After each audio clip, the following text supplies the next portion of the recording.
ओम नमो भगवते वासुदेवाय नमो नमः। आज 18वां अध्याय, जिसमें अदिति और दिति के पुत्रों का वर्णन और मरुदगण, यह कौन थे, उत्पत्ति इनकी कैसे हुई, इसके बारे में जानेंगे। अब हम जानते हैं कि शुकदेव जी राजा परीक्षित को जो सुना रहे हैं, उसमें अब दिति के पुत्र कौन है, अदिति के पुत्र हैं कौन है, वह जानते हैं। जो दिति के पुत्र हैं, दिति है कश्यप जी की दूसरी पत्नी। तो कश्यप जी की दूसरी पत्नी दिति के दो पुत्र थे, हिरण्यकश्यप और हिरण्याक्ष। इन दोनों पुत्र के अंदर उनका बड़ा स्नेह और मोह था। हालांकि किसी श्राप के कारण वह दोनों जन्मे थे, इसका वर्णन भी पहले हो चुका है अध्यायों में।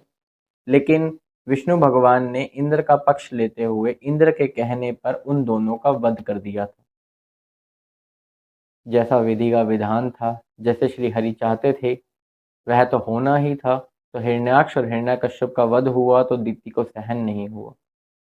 दिति हाय हाय करने लगी, रोने लगी, चिल्लाने लगी, बिलखने लगी कि मेरे तो दोनों पुत्र मारे गए। मेरा तो अब कोई पुत्र पुत्री कुछ है ही नहीं, मैं तो निसंतान हूँ एक तरह से। ऐसा कहकर वह इंद्र को ही दोष देने लगी।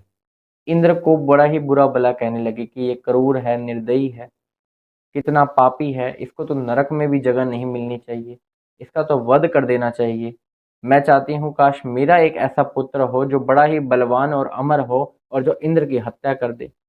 अब इस इच्छा को रखते हुए दिति चाहती है कि इंद्र मर जाए, इंद्र हो ही ना, क्योंकि उसने मेरे पुत्रों को मरवाया है।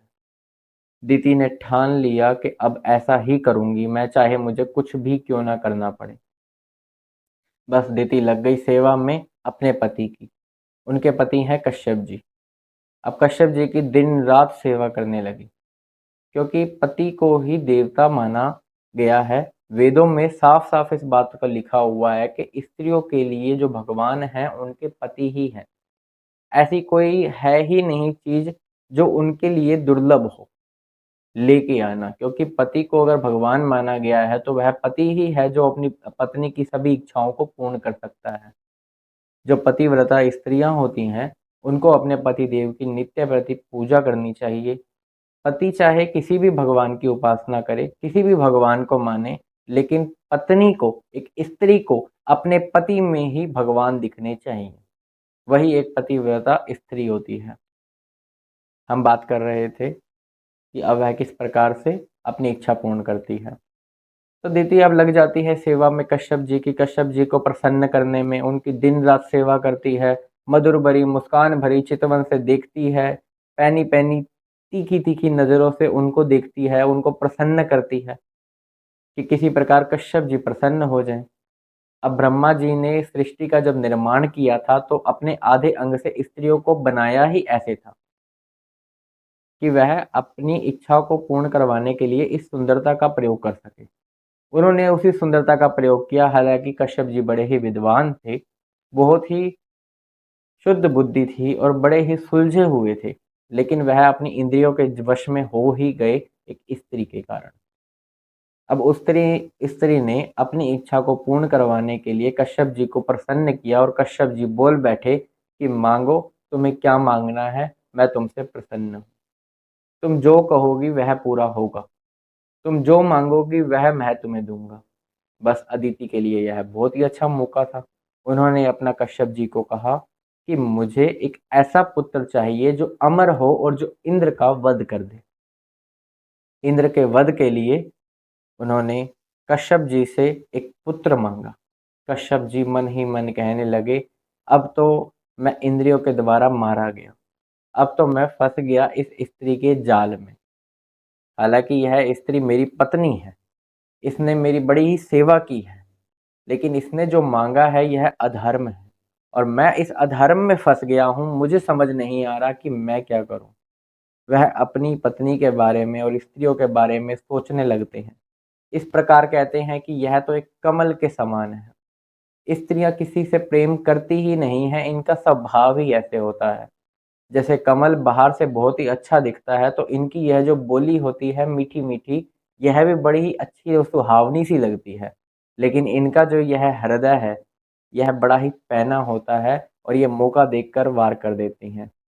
जो इस प्रकार की स्त्रियां होती हैं, अगर आप स्त्रियों की यह बात कर रहे हैं, जो कहते हैं कि इस प्रकार की स्त्रियां यदि ठान ले कि हमें ये चीज़ पूरी करनी है, फिर वह चाहे धर्म में आती हो, अधर्म में आती हो, वह अपने पति को मरवा देंगी, बच्चों को मरवा देंगी, लेकिन ठान लेंगी कि उनको क्या चाहिए।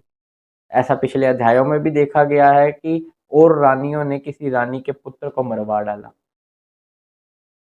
जो राजा चित्रकेतु की हमने अभी कथा सुनी, उसके अंदर भी यह ही था। तो कश्यप जी इस प्रकार मन ही मन सोच रहे होते हैं, फिर कहते हैं अब तो मैंने इसको कह दिया है कि तुमने जो मांगना है मुझसे मांगो। लेकिन अब वह सोचते हैं कि कहीं दो तरफा उपाय देखते हैं कि सांप भी मर जाए और लाठी भी न टूटे। तो कश्यप जी क्या उपाय देखते हैं, वह सुनिए।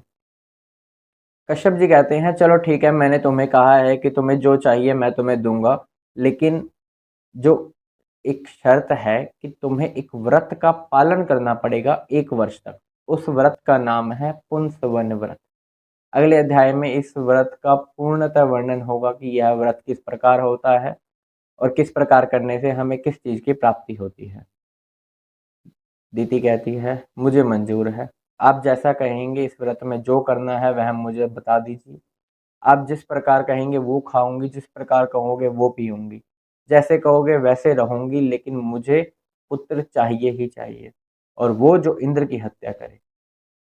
कश्यप जी ने उनको कहा कि यह जो व्रत है इसमें कुछ नियम है, इन नियमों का पालन करना होगा, और यह नियम इस प्रकार थे कि तुम्हें हमेशा स्वच्छ रहना होगा, तुम्हारे बाल कभी खुले नहीं होने चाहिए, और खुले बालों को रखकर बाहर नहीं जाना, बिना हाथ पैर धोए बाहर नहीं जाना, हाथ जूठे होने नहीं चाहिए, मुंह जूठा नहीं होना चाहिए, खुद सुबह उठकर खाना खाने से पहले ब्राह्मण, गऊ और नारायण की पूजा करनी है, पश्चिम और उत्तर की तरफ मुंह करके नहीं सोना है, अपने वस्त्रों को धोना है, स्वच्छ रहना है, झूठ नहीं बोलना है, चुगली नहीं करनी है, मन में पाप नहीं रखना है, गुस्सा नहीं करना है, किसी को श्राप नहीं देना है, किसी के बारे में बुरा सोचना भी नहीं है, अपने आप को शुद्ध रखना है, वाणी में संयम बनाए रखना है, किसी की तरफ गलत नज़र से नहीं देखना है, किसी के साथ नहीं सोना है, अपने नाखून नहीं काटने हैं, अपने बाल नहीं काटने हैं, रोए नहीं काटने हैं।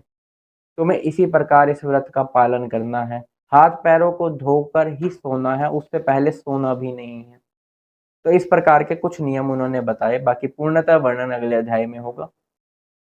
अब हम जानते हैं दीति। दीति अब बहुत ही दृढ़ निश्चय वाली है। वह डट कर खड़ी हो जाती है कि मैं इस व्रत का पालन करूंगी, और कश्यप जी का जो वीर्य होता है, स्पर्म होता है, अपने पेट में धारण कर लेती है, गर्भ में धारण कर लेती है, और उसके बाद इंतजार करती है, सारे व्रत और नियम आदि का पालन करना शुरू करती है।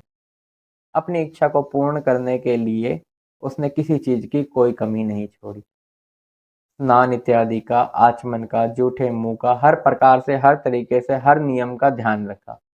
अब इंद्र क्या करते हैं, इंद्र उनके पास वेश बदल कर आ जाते हैं और उनकी सेवा करने शुरू कर देते हैं दीदी की, क्योंकि इंद्र पर तो आक्रमण है एक तरह से कि उसका अगर व्रत पूरा हुआ तो मेरी हत्या हो जाएगी। तो वेश बदल कर उनके पास आते हैं, उनकी सेवा करते हैं, दिन रात उन्हें कंद मूल फल यह सब ला ला कर देते हैं ताकि वह भगवान की सेवा कर सके, जो उनके नियम है उनका पालन कर सके। लेकिन वह उस मौके का ही इंतजार कर रहे होते हैं जो उन्हें चाहिए, जिसके लिए वह आए हैं। दिति ने किसी भी नियम को नहीं तोड़ा। इंद्र एक बार थक जाते हैं कि यह अपने व्रत और नियमों पर कितनी दृढ़ है, यह तो कोई गलती कर ही नहीं रही।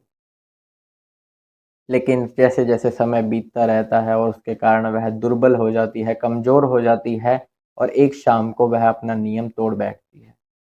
नियम उन्होंने तोड़ा यह कि वह जूठे मुंह सो गई थी, क्योंकि वह बहुत ज़्यादा शाम के समय, संध्या के समय थक गई थी, तो जो नियम था वह पूर्ण नहीं हो पाया।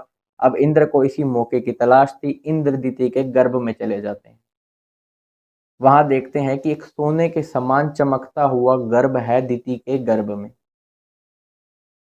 वो जो गर्भाशय है, वह जो चमक रहा है, वह जानते हैं यही मेरा यमराज है, इसने मेरी हत्या कर देनी है अगर ये पैदा हो गया तो। वह अपना वज्र निकालते हैं और उसके 7 टुकड़े कर देते हैं। वो जो 7 टुकड़े होते हैं वह रोने लगते हैं। वह कहते हैं कि मत मारो, हमें मत मारो, हमने तुम्हारा क्या बिगाड़ा है, हमें तुम क्यों मार रहे हो। इंद्र इस प्रकार देखते हैं और उन एक एक के भी फिर 7 टुकड़े कर देते हैं। इस प्रकार ये 49 हो जाते हैं। और ये जो 49 थे यही मरुदगण के नाम से जाने गए, जो कि दिति के ही पुत्र थे। उनका गर्भाशय नष्ट नहीं होता। इंद्र ने यह सब देखा और जब दिति की आंख खुलती है तो 49 और एक 50 इंद्र उनके सामने खड़े होते हैं, जिनका अग्नि के समान तेज है, जो चमक रहे हैं, अग्नि के समान तेजस्वी है सारे के सारे, क्योंकि उनको इंद्र ने देवता बना दिया है। क्योंकि कश्यप जी ने ऐसा कहा था कि अगर व्रत टूटा तो यह पुत्र देवता बनेगा, और व्रत नहीं टूटा तो इंद्र का वध करेगा। लेकिन व्रत टूट गया था, इसलिए वह सभी देवता बने 49, और उनको मरुदगण के नाम से जाना गया। और इंद्र ने अपना द्वेष भाव छोड़ दिया और 49 पुत्र मरुदगण को सभी को भगवान बनाया। यह सभी निसंतान थे, इनकी संतान नहीं थी। दिति को जब होश आया तो उन्होंने इंद्र से पूछा कि हुआ क्या, ये कौन है जो मेरे सामने खड़े हैं, और मेरा तो एक ही था गर्भ, मेरा तो एक ही बच्चा, एक ही पुत्र होना चाहिए था, यह इतने सारे कैसे हैं। और मुझसे तुम जो कहना सत्य कहना, मुझे झूठ मत बोलना, चाहे तो मत बताना। लेकिन इंद्र ने सत्य बोला, कोई द्वेष भाव नहीं रखा, अपनी मौसी को अपनी माता के समान मानकर सब उन्होंने सत्य बता दिया। उन्होंने कहा, मैं वेश बदल के आया था तुम्हारा अपना व्रत तोड़ने के लिए, मैं इंतजार कर रहा था, और जैसे ही मैंने वो मौका देखा, मैंने तुम्हारे गर्भ में जाकर तुम्हारे इस पुत्र के 7 टुकड़े कर दिए। जब मैंने देखा कि ये सातों नहीं मरे तो मैंने एक एक के 7 टुकड़े और कर दिए, और इस प्रकार यह 49 हो गए। और यह क्यों नहीं मरे, इसका कारण क्या है, इसका भगवान श्री हरि की कृपा है कारण। जिन पर भगवान श्री हरि की कृपा हो उनका कोई कुछ बिगाड़ ही नहीं सकता। 7 टुकड़े और 7 के भी आगे 49 हुए। इस प्रकार भी दिति का गर्भ नष्ट नहीं हुआ, क्योंकि दिति किनकी सेवा कर रही थी।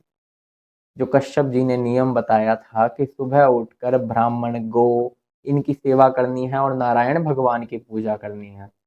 तो वो पूजा के कारण वो नारायण भाव में इतनी मगन थी, इतना उनमें भक्ति भाव था, इस कारण से वह उनकी रक्षा कर रहे थे। और वह तो अपने आप तक को दे देते हैं दान में, अगर वो प्रसन्न हो जाए तो। ऐसा ही है उनका स्वभाव। हालांकि कई जगह कहा गया है कि वह ना किसी के प्रिय हैं, ना किसी को, वह किसी को ना प्रिय मानते हैं ना अप्रिय मानते हैं। लेकिन जब अपने पे आ जाए तो अपना सर्वस्व लुटा देते हैं उसके ऊपर, अपना सब कुछ दे देते हैं। यहाँ पर दिति के गर्भ की उन्होंने रक्षा करी। 7 टुकड़े होने के बाद भी दिति ने भी आखिरकार प्रसन्न हो गई दिति कि चलो कोई बात नहीं, जो मेरे पुत्र हैं वह तो अब खुश हैं, 49 पुत्र जो मेरे थे वह देवता बन गए हैं। और इस प्रकार इंद्र अपने लोक को वापस चले जाते हैं। अब शुकदेव जी जो राजा परीक्षित को यह सब सुना रहे थे, वह कहते थे यह जो कथा है, यह जो इंद्र द्वारा सब किया गया था, कश्यप जी का नाम आया था, विष्णु भगवान हमारे प्यारे इनका नाम आया था, यह बड़ा ही मंगलकारी है। इसके कारण जो भी व्यक्ति इसका ध्यान करता है, इसे सुनता है, उसकी बुद्धि शुद्ध रहती है, उसे किसी प्रकार की कमी नहीं होती। सिर्फ नाम मात्र से भगवान जब इतने प्रसन्न हो जाते हैं, तो भगवान की ये जो लीलाएं हैं, इनका अगर गुणगान किया जाए तो वह कितने प्रसन्न होंगे। उनसे कुछ मत मांगो, विषय भोग तो कभी ना मांगो, क्योंकि यह तो नरक के द्वार हैं। उनसे जब तुम कुछ नहीं मांगोगे वो तुम्हें अपना सब दे देंगे।